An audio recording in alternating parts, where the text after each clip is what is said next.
আচ্ছা, উনি ছাড়তে চাইছেন না, উনি রাজভবন যেতে চাইছেন না, উনি রেজিগনেশন দিতে চাইছেন না।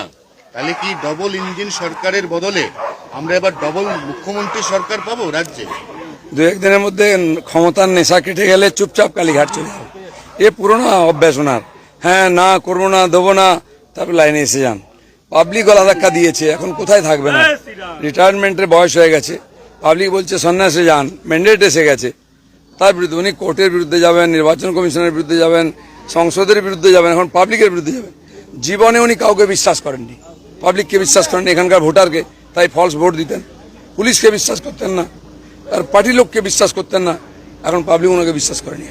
এই ক্ষেত্রে যেটা আপনি একটা টার্ম ইউজ করেছিলেন, ওই টার্মটা একবার আপনার কাছ থেকে শুনতে চাই। শাড়ি পরা।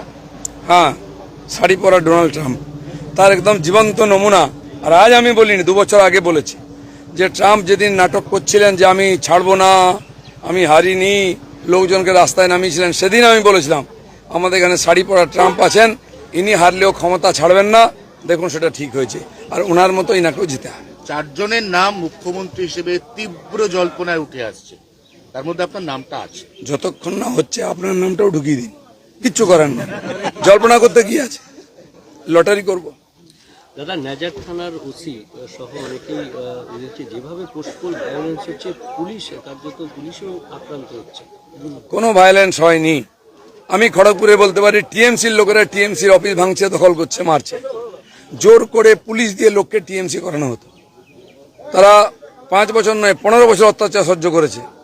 জনরোষ কাকে বলে দেখে নিন, এখনো হয়নি। আমরা বলেছি হিংসা নয়। কোথায় কোথায় টিএমসির নেতারা কুণাল ঘোষ, ববি হাকিম বলতে এটা জনরোষ, আমাদের লোক মার খেলে।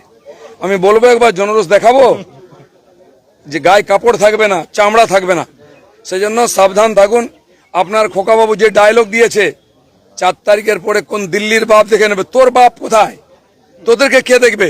তোদের তো বাপই ছিল না কোনদিন, মাই ছিল খালি। বড় কথা বলিস, বিজেপি বলে বেঁচে আছো, নাহলে সব গাছে টাঙা হতো।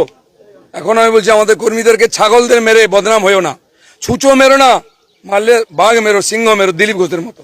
আচ্ছা, মমতা বন্দ্যোপাধ্যায়, অভিষেক বন্দ্যোপাধ্যায়ের বাড়ির সামনে থেকে সমস্ত পুলিশ, অতিরিক্ত সমস্ত গার্ডের সবকিছু রিমুভ, সরিয়ে নেওয়া হলো। দিল্লির বঙ্গভবনে 42 জন পুলিশ ছিল, 72 জন বসে বসে খেত, আর এখানকার পেটি পেটি টাকা যেত গাড়ি করে, ট্রেনে করে, সেগুলো জজ থেকে আরম্ভ করে সবাইকে দেওয়া হতো। সব তথ্য আমার কাছে আছে। কোনো পাবলিককে, বাংলার লোককে ওখানে রুম দেওয়া হতো না, আমাদেরও দেওয়া হতো না। এমপিদের এমএলএদেরকে তাদেরকে লাত মেরে তাড়ানো হয়েছে। আর এখানে কালীঘাটের যে রাস্তা, হরিশ মুখার্জি রোড, একদিন বন্ধ ছিল, সেটা খুলে গেছে। এরকম পশ্চিমালয় কোনো ব্যারিকেড থাকবে না, কারোর সামনে সব খুলে দেওয়া হবে। রসায়ন জনগণ অনেক আগের থেকে মন ঠিক করে রেখেছিল, আপনারা বুঝতেই পারেননি। আমি ভোটের দিন আগেও, ভোটের দিন সকালেও বলেছি 200 বেশি আসন পাবো, রিভার্স হবে। তাই হয়েছে।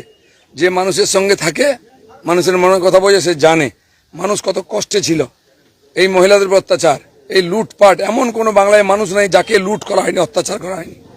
সরকারি যোজনার টাকা থেকে আরম্ভ করে জমি, বাড়ি, দোকানপাট সব জায়গায় লুট করা হতো। স্কুলে বাচ্চা ভর্তি করুন, পয়সা দিন। হসপিটালে বয়স্কদের ভর্তি করুন, টাকা দিন। এতে আপনি শ্মশানে যান, সেখানেও টাকা দিন। মানুষ যাবে কোথায়? তাই মানুষ এটা করতে বাধ্য হয়েছে। যেখানে কোনোদিন ভাবিনি জিতবো, সেটা জিতেছি। প্রথম সিট জিতলাম আমরা, কাঁদি, কোনোদিন আলোচনা করা হয়নি, কিন্তু জিতেছি। যখন জনতা জনার্দন খেপে যায়, এরমই করে। সেই জন্য মমতা ব্যানার্জি বুঝতে পেরেছেন জনতার মুড, চলে যান, নাহলে আপনাকে গলা ধাক্কা খেতে হবে।